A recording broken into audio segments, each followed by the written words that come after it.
The lawyer slid the heavy, leather-bound folder across the mahogany table. In that single moment, a decades-old secret gave me the power to legally freeze every single asset my golden child sister owned. And this was just hours before her $1 million wedding. Welcome to Karma's Diary. If you've ever been the invisible daughter, the one who did all the heavy lifting while someone else took the credit, I want you to listen closely. We're talking about the kind of justice that completely destroys the game. To understand how I ended up holding the financial executioner's axe over my sister's extravagant life, you gotta understand my family. My mother treated love like a highly exclusive currency. She didn't give it away freely. She invested it. And her absolute favorite blue-chip investment was my older sister, Chloe. Chloe was the golden child in every sense of the word. From the time we were little, the rules simply didn't apply to her.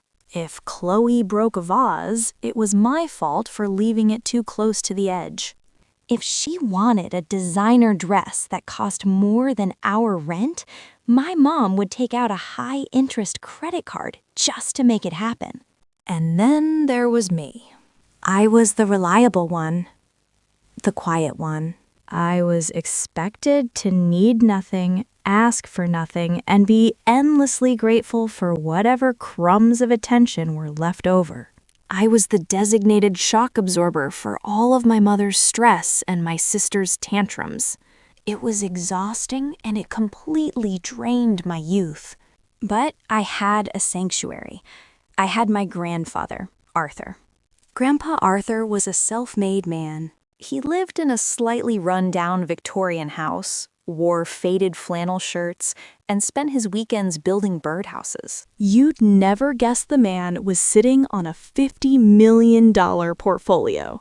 He was incredibly frugal, but he was also incredibly observant. He saw right through my mother's obsession with status. And most importantly, he saw me. He taught me how to play chess and read financial statements. He taught me that true power doesn't need to shout, and that the loudest person in the room is usually the weakest. Wealth is quiet, he used to tell me. Only people terrified of being nothing feel the need to look like everything. He used to sit on that porch, sipping his black coffee. He'd tell me that true power never needs to shout. He said the loudest person in the room is usually the weakest. I didn't fully get it back then, but I definitely would. As we got older, the divide between Chloe and me just blew up. She went off to a massive out-of-state university and joined a top-tier sorority. She basically treated college like a 4-year luxury vacation. My mom couldn't actually afford Chloe's lifestyle, but that didn't stop her. She co-signed loans she had absolutely no business taking out. She was drowning in debt just to make sure her golden child looked like royalty. Meanwhile, I stayed local and went to a state college. I worked 3 different jobs just to pay my own tuition. I wasn't about to graduate with a mountain of debt like them. During my junior year, things started to change in a really unsettling way. So Grandpa Arthur's health began to decline. It was the slow, agonizing creep of early onset dementia. He started forgetting names he'd known forever. The confusion only got worse as the months passed. He'd get completely lost on the short drive to the hardware store. The sharp, observant man I grew up with was slowly fading away. My mom suddenly got very interested in his well-being, but it was totally fake. She'd show up once a month, take a selfie for Facebook to play the martyr, and then just leave me to deal with it. Someone had to handle the actual reality of his illness. So I moved into his Victorian house. I packed up my life and became his full-time caregiver. I cooked his meals and managed his medications. I held his hand during the terrifying nights when he didn't know who I was. It was a level of emotional labor that completely drained my youth. I spent my 20s trapped in a house that smelled like medical supplies. I was exhausted, heartbroken, and running on empty.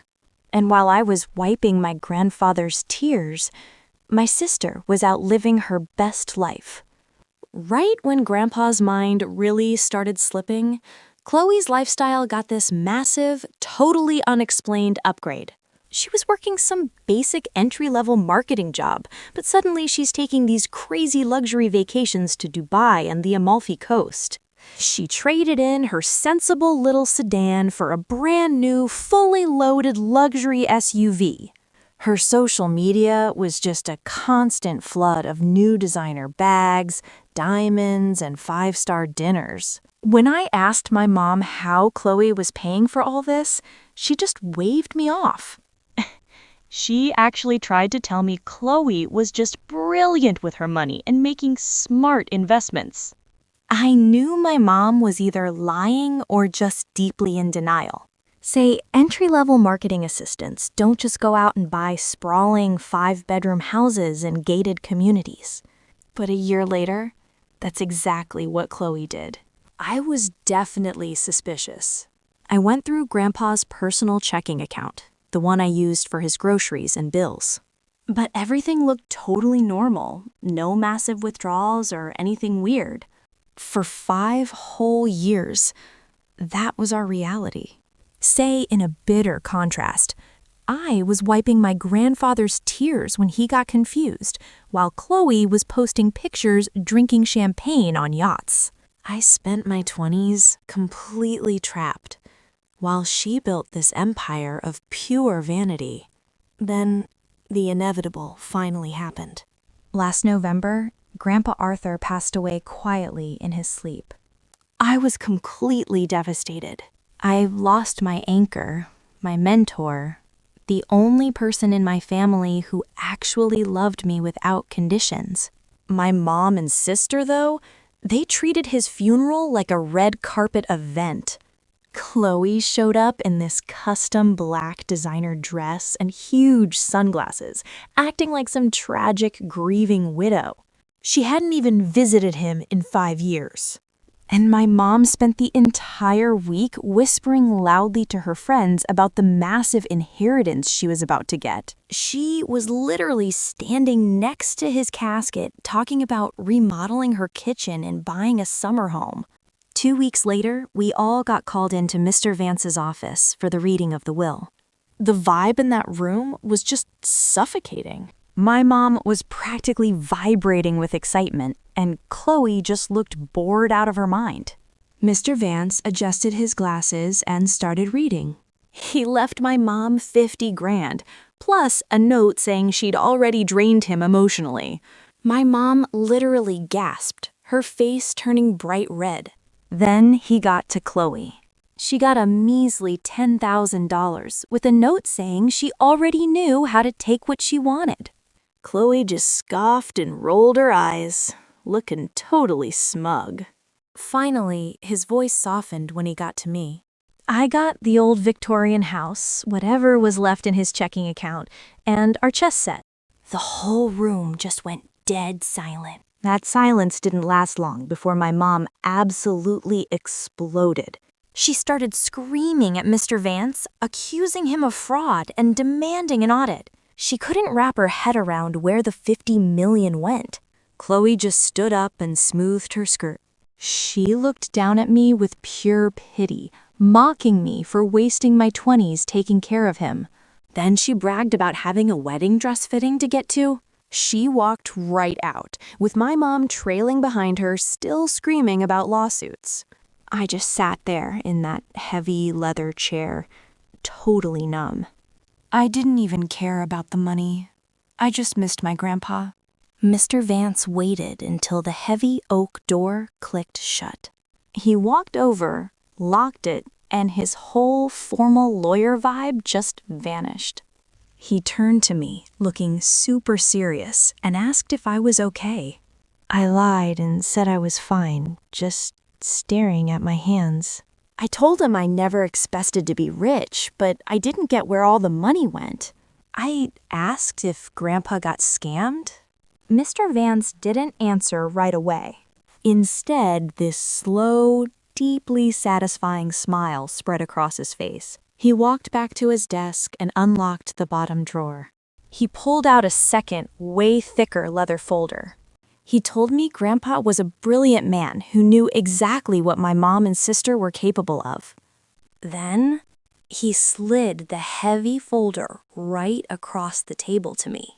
Mr. Vance leaned in and told me a secret he and my grandfather had kept for 30 years. Long before his mind started to fail, Grandpa Arthur realized the danger of his own fortune. So he legally separated himself from his money. I frowned, completely confused. He clarified that Arthur didn't actually own any real estate or investment portfolios when he died. 30 years ago, he transferred every significant asset into a closed, private corporate entity. It was called the Horizon Trust Corporation. Because of this setup, my grandfather technically died a very modest man. That made his personal will completely legally binding and accurate. I stared at the heavy folder sitting between us.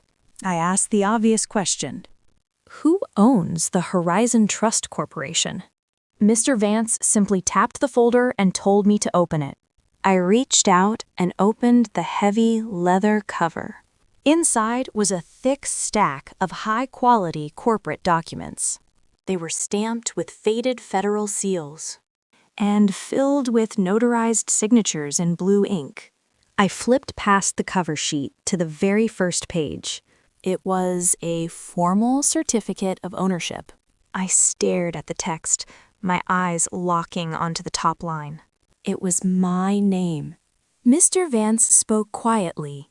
He explained that when I turned 18, my grandfather executed a legal transition of power. He stepped down as the president of the Horizon Trust Corporation, and he named me as the sole CEO and 99% majority shareholder.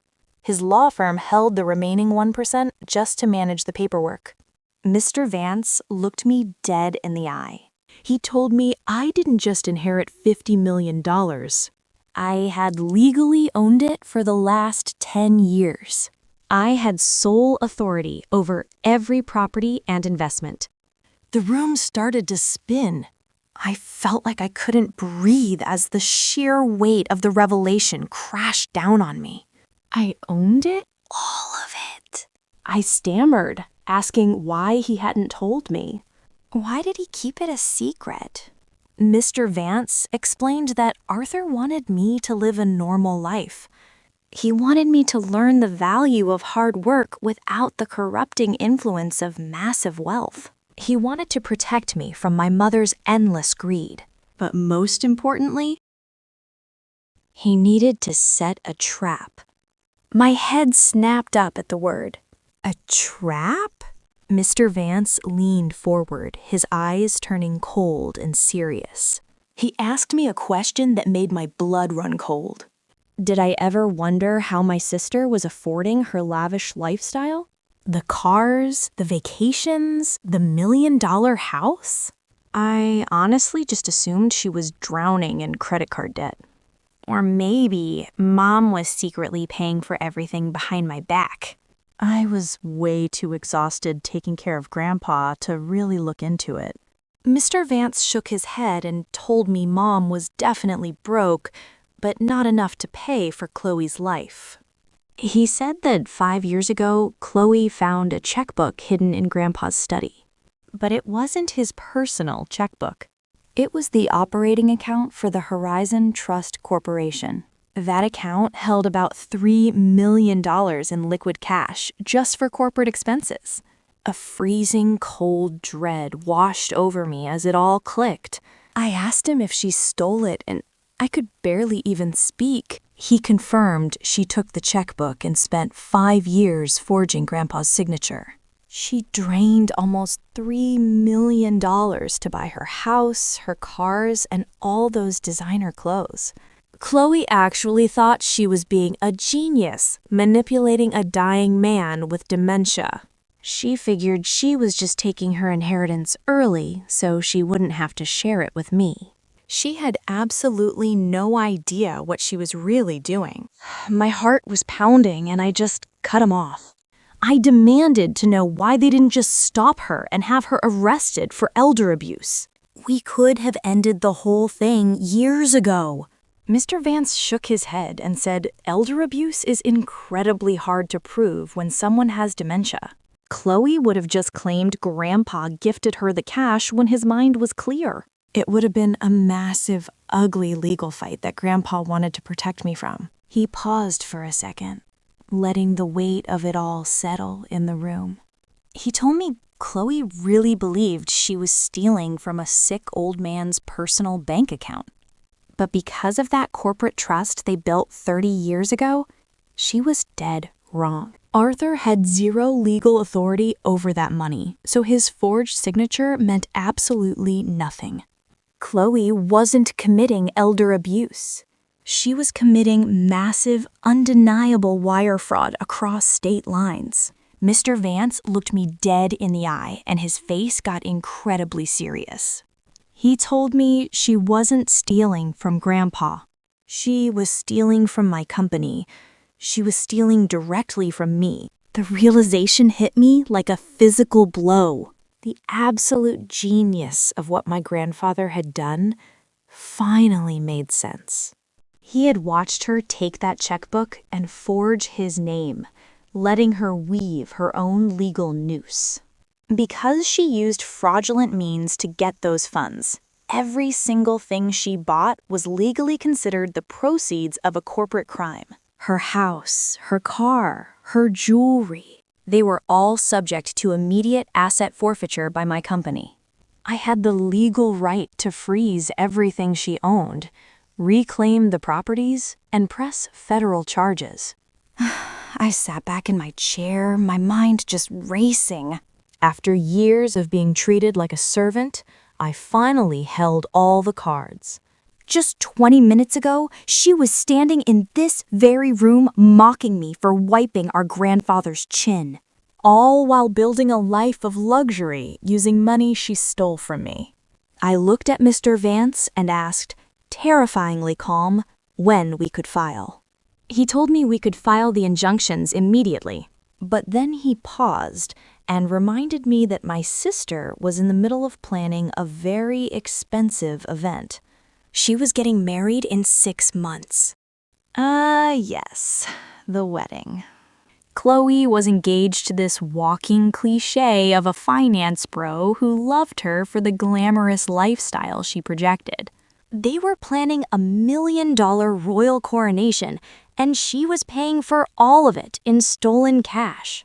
A slow, undeniable sense of poetic justice started blooming in my chest. If we filed right then, she'd just cancel the wedding, claim bankruptcy, and fight us in court. We didn't want to give her time to hide assets. I told Mr. Vance we should let her keep planning the wedding. Let her sign the non-refundable vendor contracts and send out the invitations. Let her build her perfect, fragile little glass castle. We'd use the next 6 months to do a microscopic forensic audit of every single penny she stole. We prepare the paperwork silently, and we drop the hammer when it will cause the absolute maximum amount of structural damage to her life. Mr. Vance just smiled. It was this proud look of a mentor watching his student graduate. He said my grandfather always knew I had his tactical mind and that we'd begin the audit immediately. And so the greatest performance of my life began. For the next 6 months, I lived a complete double life. By day, I was just the dutiful, overlooked scapegoat. I let my mother drag me to endless bridal showers, dress fittings, and cake tastings. I just sat quietly in the corner, taking it all in. I watched them treat the wedding planners and caterers like absolute garbage. Chloe was an absolute nightmare bride. She'd completely lose her mind over the tiniest details. I literally watched her scream at a terrified seamstress over a single millimeter of lace. Her tantrums only got worse as the wedding got closer. During one walkthrough, she threw a full glass of champagne at a coordinator, all because the lighting wasn't warm enough for her aesthetic. And through it all, my mom just enabled her. She'd turn to me and say, "Pay attention. This is what high society looks like." She loved reminding me I'd never have a wedding like this, but it was good to see how successful people operate. Every time they insulted me, I didn't even flinch. Whenever Chloe mocked my clothes or my quiet personality, I just smiled. I let them think they were totally in control. I smiled because I had a secret weapon right in my purse. On my phone, I was getting daily updates from Mr. Vance. He and his forensic accountants were quietly tearing her life apart behind the scenes. We were tracking absolutely everything she did with that stolen money. We found the offshore accounts where she tried to hide the extra cash. We tracked the massive wire transfers going to all her luxury wedding vendors. The paper trail was undeniable. We even found the exact forged checks she used to put the down payment on her sprawling estate. It was an absolute masterpiece of financial forensics. We built a legal case so ironclad, so suffocatingly precise. No defense attorney in the country could ever punch a hole in it. The trap was fully set, and I just had to wait for the perfect moment to spring it. The mother-daughter duo pushed me to my absolute limit. But the breaking point happened exactly 1 month before the wedding. My mother called me, her tone clipped and demanding.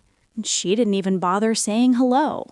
She just announced that Chloe was over budget on her floral arrangements. The imported orchids were costing an extra $20,000, and she needed me to contribute. I stared at the phone, completely stunned. I asked her if she seriously wanted me to pay for Chloe's flowers. She snapped back that it was my duty as her sister. She actually suggested I take out a small loan against the property to help my sister. She told me not to be selfish, claiming Grandpa Arthur would want me to support family. The absolute delusion of the request hit me hard. She wanted me to mortgage the only thing she thought my grandfather left me, just to buy dead flowers for a thief. I kept my voice perfectly even. I told her I didn't have the money and couldn't help her. She hissed that I was a massive disappointment and hung up on me. I set the phone down and took a deep breath. Then I immediately called Mr. Vance. I told him the waiting period was over and to prepare the ex parte injunctions. I wanted the asset freeze timed to the exact minute. I told him to lock the accounts and cancel the credit cards specifically on the night of the rehearsal dinner. I wanted to make sure her vendors would get declined when they tried to run the final balloon payments at midnight. Simply replied, "Consider it done." The week of the wedding finally arrived. The rehearsal dinner was held on a Friday night at an incredibly exclusive country club. It was a fragile glass castle of stolen wealth. I wore a simple, elegant navy dress. I sat quietly at a table in the back, far away from the head table where Chloe and Preston held court. My mother was floating around the room wearing a dress that looked suspiciously like a wedding gown itself. She was loudly bragging to Preston's wealthy parents about Chloe's brilliant real estate investments and her self-made success. At 9:30 in the evening, Chloe stood up to give a speech. She tapped a silver spoon against her crystal champagne flute, and the entire room fell silent. She thanked everyone for being there, her voice dripping with fake humility. She talked about how building their life took a lot of hard work, late nights, and smart financial decisions. She raised her glass and everyone cheered. My mother wiped a theatrical tear from her eye. I just sat in the back and checked my watch. It was 9:45. At exactly 10 o'clock, the heavy doors to the country club ballroom swung open. Two men in dark suits walked in. They definitely weren't guests. They bypassed the host stand, ignored the string quartet, and walked with terrifying purpose directly toward the head table. They were process servers, accompanied by private security hired by Mr. Vance. One of the men stepped right up to Chloe. He didn't smile, and he didn't apologize for interrupting. He simply held out a thick stack of legal documents and asked for her by name. Chloe frowned and lowered her champagne glass. She looked annoyed and confused, telling them they couldn't be in there because it was a private event. The man looked at her dead in the eye and said she had been served. He dropped the heavy stack of papers right on top of her imported floral centerpiece. Chloe just stared at the papers sitting on top of her crushed orchids. She tried to laugh it off, asking if it was some kind of sick joke. But you could hear the sudden panic creeping into her voice. The process server announced to the room that it was an emergency injunction from the Horizon Trust Corporation. He told her every single bank account and investment was frozen immediately. He even added that a lien was placed on her house. The two men turned around and walked right out of the ballroom. The silence that followed was absolute. It was that heavy, ringing silence where everyone is just holding their breath. The whole room was frozen in shock. Preston was the first one to actually move. He picked up the paperwork and started scanning through the legal jargon. I watched his face go from confused to pale to completely ashen in about 3 seconds flat. He looked at her, his voice shaking, and asked what was going on. He read out loud that she was being sued for $3 million in corporate embezzlement. Everything they owned was being seized because she forged documents. Chloe snatched the papers right out of his hands. She started frantically claiming it was impossible, that it had to be some kind of massive mistake. Her hands were shaking so badly, she could barely hold the pages. Right then, the venue coordinator came rushing out of the kitchen. This was the woman Chloe had thrown a drink at a few months back. She looked panicked, but there was a definite glimmer of satisfaction in her eyes. She walked straight up to Preston with her tablet. She said they just tried to run the final payment for the wedding, which was $85,000. Every single card was declined. The bank said the accounts were locked by federal order. The entire ballroom erupted into whispers. Preston's wealthy parents stood up from their table, looking absolutely horrified. The perfect, glamorous facade Chloe had built was completely crumbling in real time, right in front of everyone. Chloe shrieked, completely losing whatever composure she had left. She demanded they run the cards again, screaming that she had millions of dollars. She was practically hyperventilating as reality finally crashed down on her. The coordinator didn't even blink. She just looked at Chloe and said she'd already run the cards 3 times. If they didn't get $85,000 by midnight, the doors wouldn't open. The whole wedding was officially off.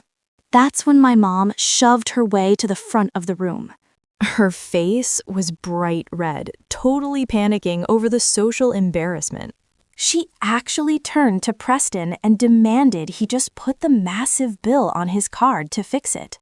Preston looked at her like she was out of her mind. He took a huge step back, looking totally disgusted. There was no way he was paying for this. He wasn't about to tie his own money to a massive federal wire fraud case. He looked right at Chloe and called her a thief. Then he just threw his napkin on the table and turned his back on her. He walked straight out of the ballroom, and his wealthy parents followed right behind him. Just like that, the groom was gone. Chloe completely collapsed into her chair, hyperventilating. She started frantically tearing through the legal papers, her perfect nails ripping the pages. Her entire fake life was literally falling apart in front of everyone. She was gasping for air, reading the plaintiff's name out loud. She started screaming that she didn't even know what the Horizon Trust Corporation was. And right there, in front of everyone, she accidentally confessed. She yelled that she only ever took money from Grandpa's old checking account. It was finally time. I stood up slowly from my little table in the back. I didn't rush, and I definitely didn't gloat. I just channeled that quiet, untouchable power Grandpa Arthur taught me. As I started walking toward the head table, the crowd just parted for me. The whole room was dead silent, watching the invisible sister finally step up. Every step I took was calm, measured, and honestly kinda terrifying for them. I stopped right in front of the head table, looking down at my mom and my sister. Chloe's perfect hair was a mess, and her makeup was totally ruined from crying. I just stood there for a second, letting reality really sink in for them. My voice carried right through the silent room. I told her the Horizon Trust Corporation was a private holding company Grandpa set up 30 years ago. She looked up at me, totally confused, and asked how I could possibly know that. The trap was officially sprung, because I'm the CEO and the majority shareholder of the Horizon Trust Corporation. I have been since the day I turned 18 years old. Grandpa didn't have any money for you to steal. That checkbook you found in his study? The one you used to forge his signature for 5 years to buy your house, your car, and this ridiculous wedding? That was my corporate operating account. My mother gasped and stumbled backward like she'd just been physically struck. She stammered out that it was impossible, asking about the will and what the lawyer had said. I looked at her with absolute ice in my veins and told her the lawyer told the truth. Grandpa only left me his personal checking account and the house, because he'd already given me the $50 million empire a decade ago. I turned back to Chloe. She was trembling violently now, finally realizing the inescapable trap she had walked right into. Told her she thought she was so smart. She thought she could just steal her inheritance early from a confused old man. But embezzling $3 million from a federally registered corporation where you aren't an authorized signer? That's a legal slam dunk. Tears were streaming down her ruined face as she whispered that I had set her up. She realized I let her plan this entire wedding and sign all those contracts, knowing exactly what would happen. I just looked at her and said, I did. I let you build your entire life on stolen ground. And tonight, I finally pulled the rug out from under you. Her accounts were frozen. Her house would be seized by my company, and her cars repossessed. And come Monday morning, my legal team was handing a 5-year forensic paper trail of her wire fraud straight to the federal prosecutor. Suddenly, my mother lunged forward and grabbed my arm in a total panic. She begged me to drop the lawsuit and pay for the wedding, screaming that family protects family. I just looked down at her hand on my arm. I didn't even try to pull away. I just stared at it until she nervously let go. Family protects family, I repeated. My voice was completely dead. Where was that philosophy when I was working 3 jobs to pay for college, while you financed her luxury vacations? Where was that loyalty when I was sleeping on a cot next to Grandpa's bed? I was holding his hand while he cried in confusion, and she was out buying designer bags with his money. You made your investment, Mom. You invested absolutely everything into the golden child. And now you get to stand here and watch her go completely bankrupt. I turned around and walked right out of that country club. I didn't look back. I didn't need to. The sound of Chloe sobbing and my mother screaming was all the closure I ever needed. The fallout was spectacular, and it was entirely out of my hands. The legal system took over, and it operates without any emotion or mercy. The wedding was canceled, leaving Chloe on the hook for massive breach of contract fees. Preston canceled the engagement the very next morning. He was absolutely terrified of being implicated in a federal financial crime.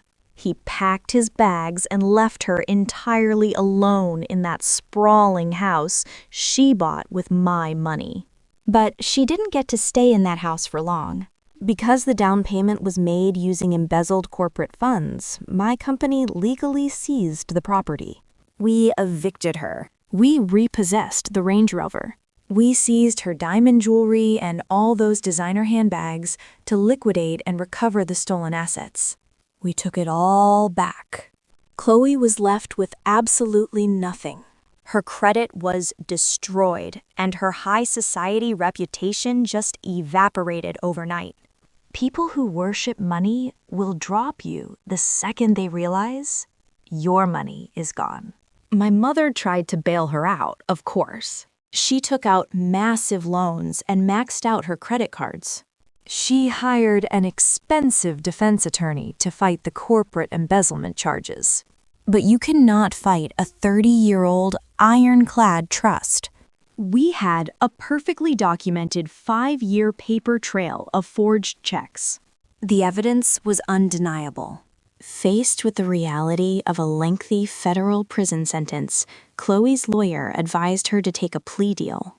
There was no way she could win in court. She pled guilty to multiple counts of wire fraud and grand larceny. She avoided maximum prison time because she was a first-time offender. But she was sentenced to 3 years of probation and 500 hours of community service. And she was ordered to pay full restitution to my company for the funds she stole. Because she has a felony conviction for financial fraud, her career is over. She can no longer work in marketing, finance, or any corporate sector. The golden child, the woman who demanded imported orchids and luxury yachts, now works as a cashier at a discount retail store. She's trying to pay off a $3 million restitution order on minimum wage. My mother completely bankrupted herself trying to save Chloe. She had to sell her own house to cover the legal fees and the debts she had accrued trying to maintain her own facade of wealth. She now lives in a tiny, cramped, one-bedroom apartment. She tried to reach out to me a few months ago, leaving a tearful voicemail about how we need to heal and come together as a family. I didn't call her back. I just blocked the number and set my phone down. Access to me is a privilege they permanently lost. As for me, I'm doing exactly what Grandpa Arthur wanted. I still live in the old Victorian house. And honestly, I haven't changed a single thing about it. I spend my weekends sitting out on the porch just drinking black coffee. I even play chess against myself now. It's a quiet, simple life, but it's finally mine. From this quiet little porch, I manage the entire Horizon Trust Corporation. I don't wear designer clothes, and I definitely don't drive a flashy car. True power and true peace, they don't need to be advertised. Before we close the diary tonight, I want to leave you with 3 lessons I learned from all of this. These are truths you can carry with you if you're dealing with a toxic family. Listen closely, because this might save you. First, the pedestal of the golden child is always built on rotting wood. When parents elevate one kid above all the rules, they aren't setting them up for success. They're setting them up for a massive collision with reality. Entitlement breeds laziness, and laziness breeds pure desperation. You don't even need to actively destroy a golden child to get revenge. Just step back, let the real world handle them, and watch them burn their own lives down. Second, never underestimate the power of moving in absolute silence. In a world where everyone broadcasts their every move, silence is the ultimate weapon. When you're quiet, people just assume you're weak. Let them assume. Let them build their fragile little castles right on your territory. Because when the time comes to strike, you won't need to scream. The truth is going to be loud enough to shatter everything. And third, setting a hard boundary isn't cruel. It's an act of self-respect. People will try to guilt you by saying, "But they're family." Listen to me. Family is just a biological accident. Loyalty and respect have to be earned. You don't owe your peace of mind to people who don't care about you. Walking away from toxic people is the ultimate act of self-care. The diary is closed for tonight, but karma is always writing the next chapter. Stay strong and know your worth. I actually keep a physical record of everything that went down.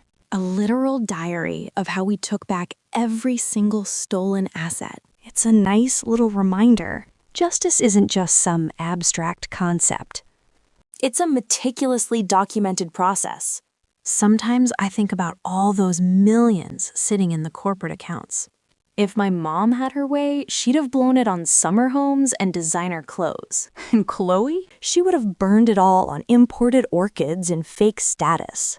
But to me, that money means something completely different. It's a fortress. It's the wall Grandpa Arthur built to protect me, to keep me safe from the exact people who were supposed to love me. There are definitely days when the silence out here feels pretty heavy. Oh, look at that empty rocking chair across from me. And the grief just hits me all over again. I didn't just lose my grandpa. I lost the only real parent I ever had. He taught me a lot about chess. Like how the most dangerous piece isn't the one making the loudest moves. It's the one patiently controlling the center, just waiting for the opponent to overextend. And man, did Chloe overextend. I don't exactly take joy in knowing my sister is scanning barcodes at a discount store, trying to pay off a $3 million restitution on minimum wage. But I don't feel guilty about it either. She built her own cage. She forged her own locks, and she handed me the key. As for my mom, her tiny apartment is basically a monument to her own failed investments. She gambled her entire family on the golden child, and the market completely crashed. Now she's got to live with that bankruptcy every single day. So if you were the scapegoat out there, the reliable one, the daughter who's always expected to shrink so everyone else can shine, stop shrinking. Stop setting yourself on fire just to keep them warm. Build your own fortress. Learn the rules of their game, and then rewrite them in absolute silence. You don't need their validation, and you certainly don't need their permission to win. The sun's finally setting on Grandpa Arthur's porch. The board is clear. The game is over, and the right side won. Until next time, keep your moves quiet and your boundaries made of iron. But to truly understand the justice of it all, we have to go back to the night her glass castle shattered. The week of the wedding had finally arrived. The anticipation was absolutely electric. Chloe was vibrating with this toxic mixture of stress and pure narcissism. The rehearsal dinner was held on a Friday night. It was the evening right before the massive Saturday wedding. It was hosted at an incredibly exclusive country club. She had towering ice sculptures, a live string quartet, and an open bar serving vintage champagne. It was a $1 million affair, paid for entirely with stolen cash. I wore a simple, elegant navy dress. I sat at a table way in the back, far away from the head table where Chloe and Preston held court. I was just playing the part of the quiet, overlooked sister one last time. My mother was floating around the room wearing a dress that looked suspiciously like a wedding gown itself. She was loudly bragging to Preston's wealthy parents about Chloe's brilliant real estate investments. She was so proud of her self-made daughter. At 9:30 in the evening, Chloe stood up to give a speech. She tapped a silver spoon against her crystal champagne flute. The entire room fell completely silent. Her speech was just dripping with fake humility. She talked about how building her life took a lot of hard work, late nights, and smart financial decisions. She raised her glass to success and to family. Everyone cheered, and my mother wiped a theatrical tear from her eye. I didn't clap. I just sat in the back and checked my watch. It was 9:45. The trap was fully set. The forensic audit was complete and the injunctions were filed. I had timed the asset freeze to the exact minute. All that was left was the execution. At exactly 10 o'clock, the doors to the ballroom opened. 2 men in dark suits walked in. They weren't guests. They bypassed the host stand and walked with terrifying purpose directly toward the head table. One of the men stepped right up to the head table. He didn't smile. He didn't apologize. He just dropped a massive stack of legal documents right on top of her imported orchids. He announced, loud enough for the whole room to hear, that she'd been served. It was an emergency injunction and a notice of asset forfeiture from the Horizon Trust Corporation. Every single account she had was frozen, effective immediately. Silence in that ballroom was absolute. Preston picked up the paperwork, his eyes scanning the legal jargon. His face went completely ashen when he saw the words $3 million in corporate embezzlement. Chloe snatched the papers right out of his hands. She started frantically insisting it was impossible. She kept saying it was just a massive mistake. Then the venue coordinator came rushing out of the kitchen. It was the same woman Chloe had thrown a drink at months ago. She walked right up to Preston and announced that the final $85,000 payment for the wedding had just declined. She said she'd run all the cards, and the bank said the accounts were locked by federal order. If they didn't get the money by midnight, the wedding was officially off. My mother started panicking, begging Preston to just put it on his card. Preston took a massive step back. He looked at her with pure disgust and told her he wasn't tying himself to wire fraud. He called her a thief, threw his napkin down, and walked right out the door. Chloe collapsed into her chair, completely hyperventilating. She was tearing through the pages, her manicured nails ripping the paper. She kept gasping the name Horizon Trust Corporation, having absolutely no idea who they were. It was time. I stood up from my table in the back. The entire room parted for me as I walked slowly toward the head table. I didn't rush and I didn't gloat. I stopped right in front of them. I looked down at the frantic, terrified golden child. Her perfect facade was completely shattered. And then I finally spoke. I looked down at her and let my voice carry through the dead silent room. I told her the Horizon Trust Corporation was a private holding company. Say in a natural American voice, with a hint of a smirk, Grandpa Arthur set it up 30 years ago to protect his money from greedy, entitled people. Chloe just stared up at me, her mascara running down her cheeks. Her face was completely twisted in confusion. She choked back a sob and asked how I could possibly know that. I held her gaze without blinking.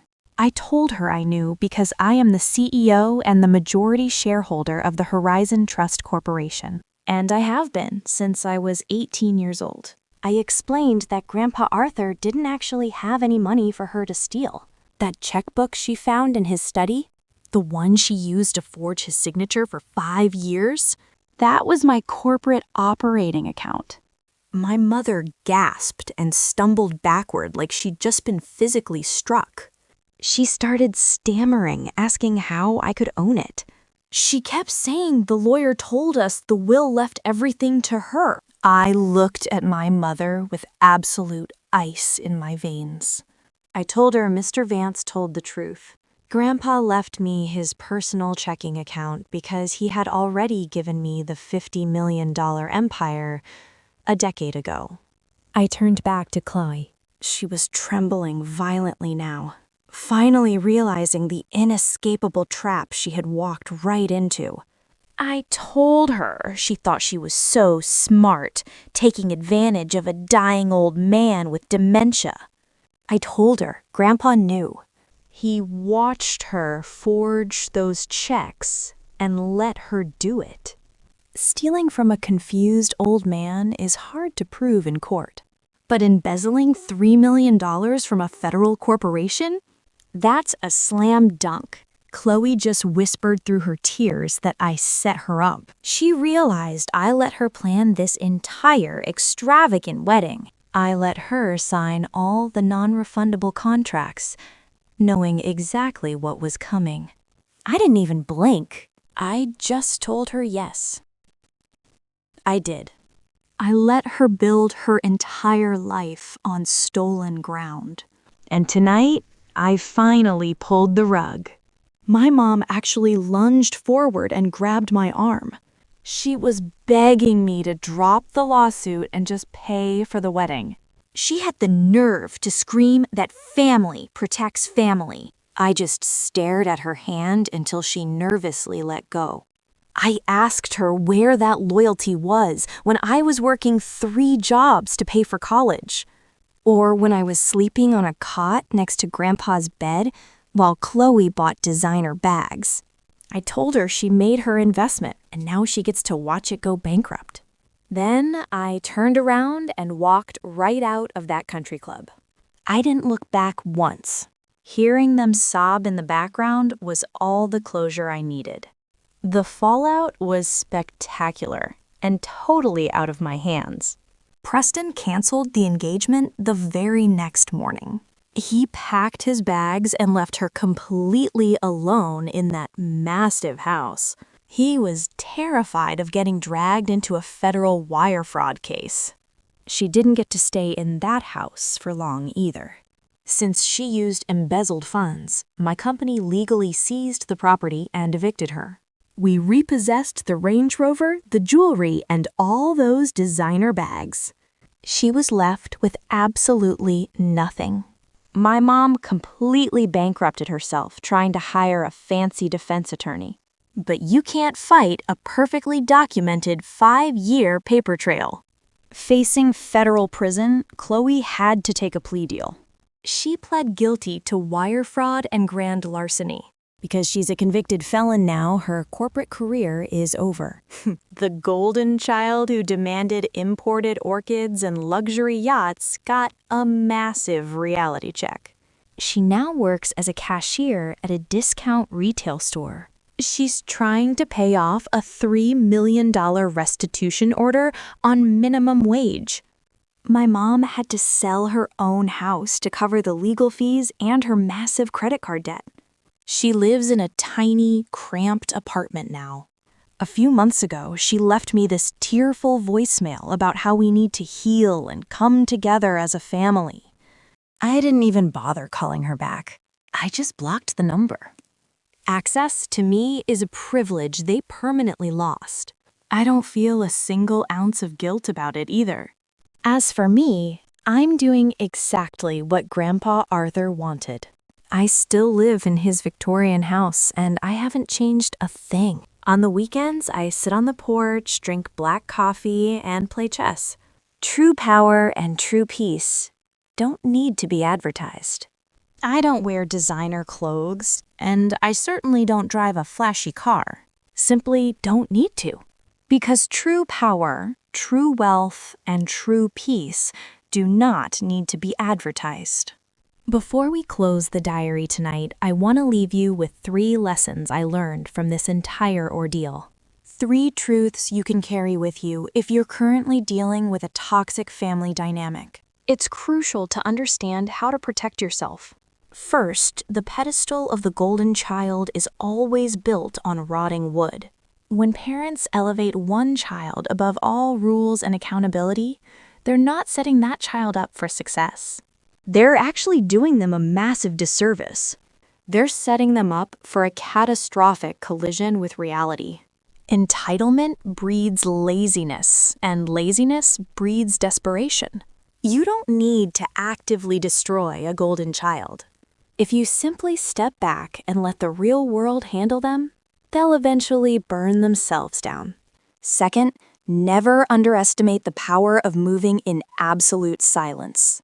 In a world where everyone wants to broadcast their every move, their every success, and their every grievance, silence is the ultimate weapon. It keeps your enemies completely in the dark.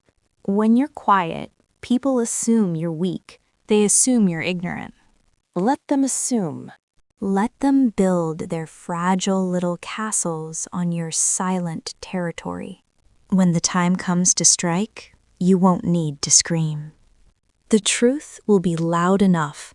And third, setting a hard boundary is not an act of cruelty. It's an act of self-respect. Society will try to guilt you with phrases like, "But they're your family." You gotta remember that family is just a biological accident. Loyalty, respect, and love are earned behaviors, not automatic rights. You don't owe your peace of mind to people who have systematically proven they don't care about your well-being. You're allowed to protect your own energy. Walking away from toxic people, even if you share DNA with them, is the most profound act of self-care you can ever perform. It takes immense strength to cut those ties. But once you do, you finally give yourself the space to breathe and thrive. Thank you for listening to my story. The diary is closed for tonight, but karma is always writing the next chapter. Stay strong, know your worth, and never be afraid to let the truth do its work. I step inside the old house, letting the heavy door click shut behind me. The silence in these halls isn't lonely anymore. It's actually deeply comforting. This place used to feel like a waiting room for grief. But now, it's my sanctuary. I walk into Grandpa Arthur's old study. This is the exact room where the Horizon Trust Corporation was born. I run my hand along his heavy oak desk. He didn't just leave me a fortune. He left me a masterclass in self-respect. Sitting down in his worn leather chair, I pull out a simple journal.